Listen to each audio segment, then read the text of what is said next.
जैन साथियों, इस टॉपिक में आज आपको हम बताएंगे कि SC/ST की ज़मीन खरीदने पर जो सरकार द्वारा प्रतिबंध लगाए गए हैं उनके बारे में, सेक्शन 98 के बारे में, और विद रूलिंग विद आपको कानून इसको समझाएंगे। साथियों, क्या है कि आजकल लोग जो है काफ़ी SC/ST की ज़मीन खरीद रहे हैं बिना, क्योंकि वो सेक्शन 98 के बारे में नहीं जानते।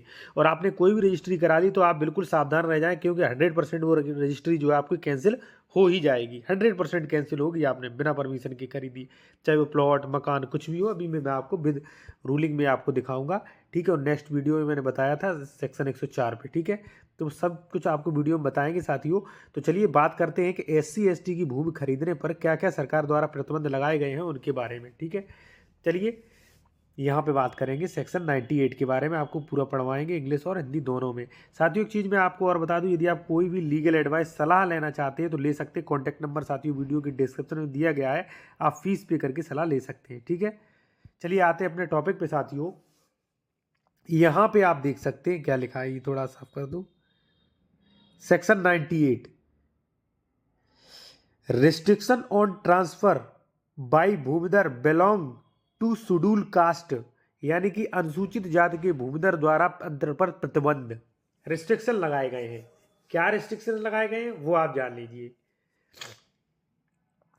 इस अध्याय के उपबंधों पर प्रतिकूल प्रभाव डाले बिना अनुसूचित जाति के किसी भूमिधर को, भूमिधर यानी कि जिसके पास भूमि है, को कलेक्टर की लिखित, ऐसी नहीं मौखिक,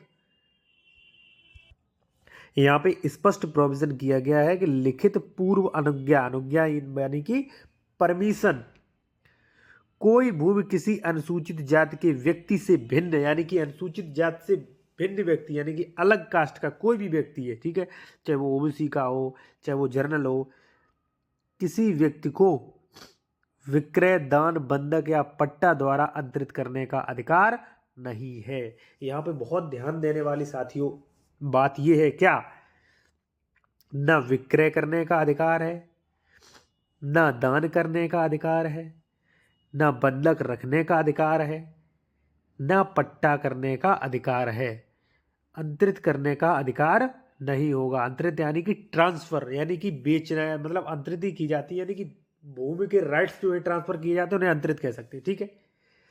परंतु नहीं कर सकती, किसी भी कंडीशन में नहीं कर सकती, ये स्पष्ट देख लीजिए आप, ठीक है। और कई लोग ये कहते हैं कि हमने तो मकान खरीदा है, दुकान खरीदा है। मैं आपको चाहो तो आदेश भी दिखा दूंगा कि स्पष्ट आदेश है कि दुकान मकान भी नहीं खरीद सकते आप फुटकर, ठीक है, बिना अनुज्ञा के, ठीक है ना।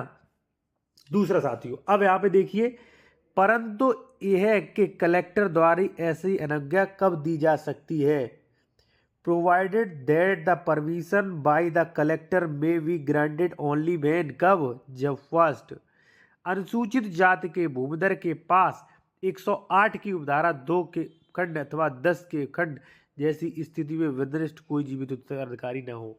यानी कि साथियों, UPRC सेक्शन 108 में उत्तराधिकारियों की लंबी लिस्ट है, ठीक है।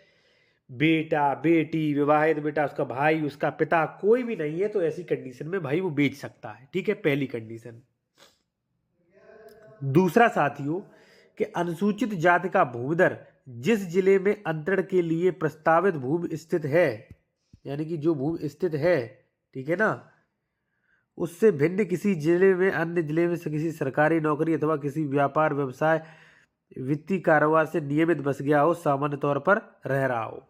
यानी कि साथियों, कई बार ऐसा होता, मान लीजिए आपकी किसी दूसरे जिले में जमीन पड़ी है, आप किसी दूसरे जिले में रहने लगे, वहीं पे आपने कारोबार कर लिया, वहीं पे आप नियमित, मान लीजिए नौकरी लग गई, नियमित रूप से आपका घर परिवार वहीं पे बस गया है, तो ऐसी कंडीशन में अगर आप SC/ST कास्ट की ज़मीन खरीद रहे हैं तो जो बाहर बस गया है उसकी ज़मीन खरीद सकते हैं।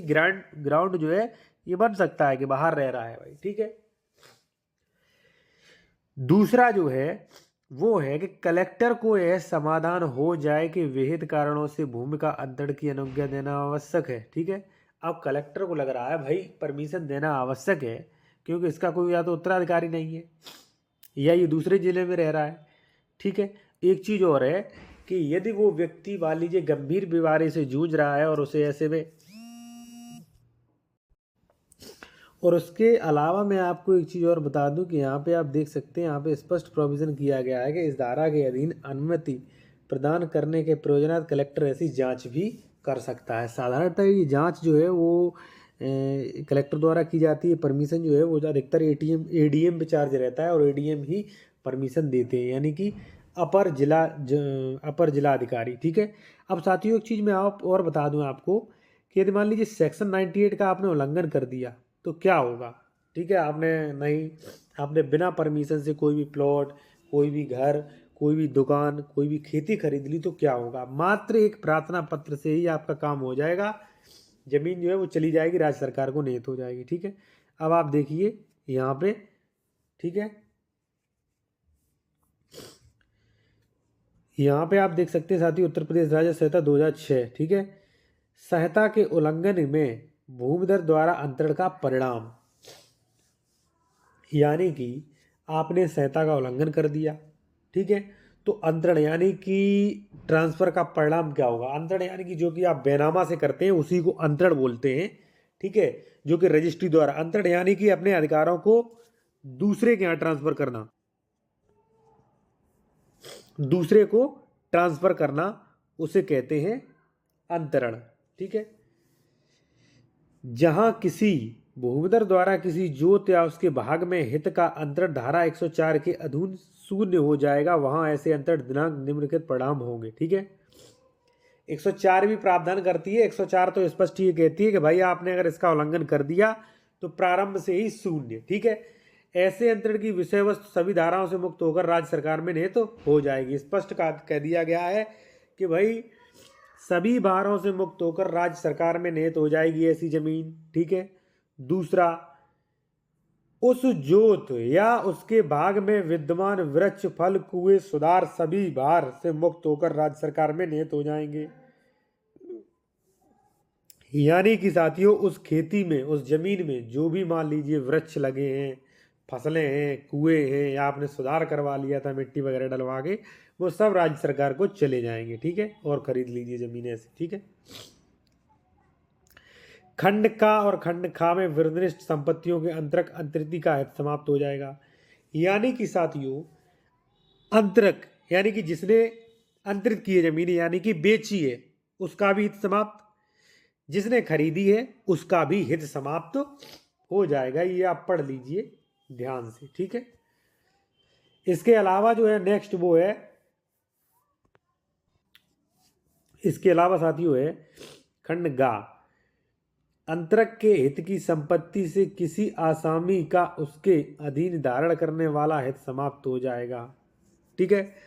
यदि किसी ने दे रखा है, किसी को दे रखा है आपने, तो उसका भी हित समाप्त हो जाएगा। साथियों सीधा उद्देश्य ये है, एक चीज और है, मैंने आपको आदेश नहीं दिखा पाया। आप चाहें तो मैं आपको आदेश भी दिखा सकता हूँ जो स्पष्ट कहता है कि घर, मकान, फुटकर या प्लॉट नहीं खरीद सकते आप। यदि खरीदा तो ऐसा जो है वो कैंसिल हो जाएगा। इसकी आप पीडीएफ ले सकते हैं कानून की। कोई भी विधिक जानकारी लेनी है तो वो भी सलाह ले सकते हैं। कॉन्टैक्ट नंबर वीडियो की डिस्क्रिप्शन में दिया गया है आप, और इसके लिए चार्ज आपको पे करना पड़ेगा। ठीक है साथियों। तो क्लियर हो गया। सेक्शन 98 के रिस्ट्रिक्शन में बता दिए भाई क्या क्या अंतर है, आप पढ़ लीजिए। ठीक है। दूसरा ये बता दिए कि साथियों ये जो है अगर आपने इनको दरकिनार करते हुए आपने अगर रजिस्ट्री भी करवा ली तो उसके ये परिणाम लिख लेंगे भाई, कलेक्टर जो है वहाँ से भजा देगा आपको। ठीक है। इस धारा में नीचे ये भी प्रावधान किया है, मैंने अभी आपको दिखा नहीं पाया, कि यदि इस जमीन पर जो कब्जा किए है वो बलशाली व्यक्ति है, वो नहीं छोड़ रहा है, तो कलेक्टर जो है वो डीएम जो है वो सभी पावर यूज़ कर सकता है, फोर्स ला के आपको खदेड़ देगा वहाँ से। और डीएम को तो आप जानते ही होंगे कितने पावरफुल होते हैं। ठीक है जी।